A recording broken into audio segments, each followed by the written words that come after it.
Hello YouTube family, नमस्ते, प्रणाम। मैं कामनी शुक्ला स्वागत करती हूँ आप सभी का अपने यूट्यूब चैनल पर। तो आज हम बहुत ही सुपरहिट धमाकेदार 12 मासी सोहर गीत, पहली बार है हमारे चैनल पर 12 मासी सोहर गीत पढ़ने जा रहा है। तो आप लोग से यही उम्मीद है कि आप लोग ढेर सारा प्यार दुलार आशीर्वाद देंगे और खूब ढेर सारा आशीर्वाद दीजिए, क्योंकि इस समय आप लोगों की आशीर्वाद की बहुत ज़रूरत है। एक बार और आप लोग मेहनत कर दीजिए, हमारा कल्याण हो जाए। रतना रे वारिलवा फागुन नाही, जल में फागुन नाही, जल में हो ललना सब सखी खेलही रंगनिया, खेलना कैसे जाबई, खेलना कैसे जाबई हो। रतना रे वारिलवा चैतवा नाही, जल में ऊंचाई तवा नाही, जल में हो ललना चैत मारा माँ कई जलमवा, देखना कैसे जाबई, देखना कैसे जाबई हो।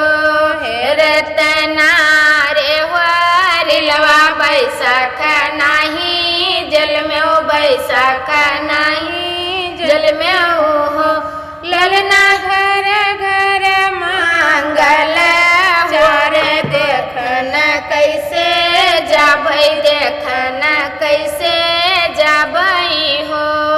रतना रे वारिलवा जियठ नाही, जल में जियठ नाही, जल में हो ललना घर ठेत पाई हरिया, गरमा मोरे लागई, गरमा मोरे लागई हो। रतना रे वारिलवा या साढ़ नाही, जल में या साढ़ नाही, जल में हो ललनारी माझी माँ में घवा बारस है, गोतीनी कैसे यही है, गोतीनी कैसे रतना रे वारिलवा सावन नाही, जल में सावन नाही, जल में हो ललना सब सखी झूली है, झूलनवा देखना कैसे जाबई, झूलना कैसे जाबई हो। रतना रे वारिलवा भादवा नाही, जल में बाधवा नहीं, जल में हो ललना सब सखी पूजी है, काजरिया पूजन कैसे जाबई, पूजन कैसे जाबई हो। रतना रे वारिलवा कुआर नाही, जल में कुआर नाही, जल में हो ललना कुआर में परी है तू सार, बोखार मोरे होई है, बोखार मोरे होई है हो। रतना रे वारिलवा कार्तिक नाही, जल में कार्तिक नाही, जल में हो ललना घर घर पूजी है तू लसिया, देखना कैसे जाबई, देखना कैसे जाबई हो।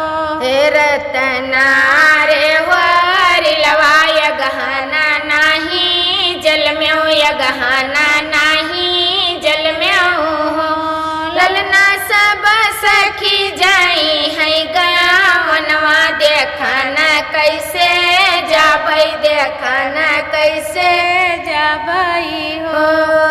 रतना रे ललनवा पूस माघ, जल में पूस माघ, जल में हो ललना घर घर हुआ मंगल, चार गोतीनी सब आई है, गोतीनी सब आई है हो ललना घर घर हुआ मंगल, चार गोतीनी सब आई है, गोतीनी सब हंसो ना, नमस्ते करो सबसे। और कौनो माज में यहाँ लालन नजर में वाली मांग और पूछ और मैं खाली रहते कोनो काम नहीं रहे। दुइन मजल में अब बिचड़ में जाए तो क्या करेंगे? बीच में बहुत काम है और 2 महीनों कैसा लगा आप सभी को अपनी राय कमेंट बॉक्स में जरूर बताना। हमारा सोहर गीत कैसा लगा? अच्छा लगे तो आप लोग शेयर सब्सक्राइब चैनल को लाइक शेयर सब्सक्राइब जरूर करें। हमारे गाने को प्लीज आप लोग शेयर कर दीजिए। हमारा वॉच टाइम अभी तक नहीं पूरा हो रहा है, आप लोग थोड़ा तो बाकी रहेगा है। मिलते हैं अगले गाने के साथ, तब तक के लिए धन्यवाद।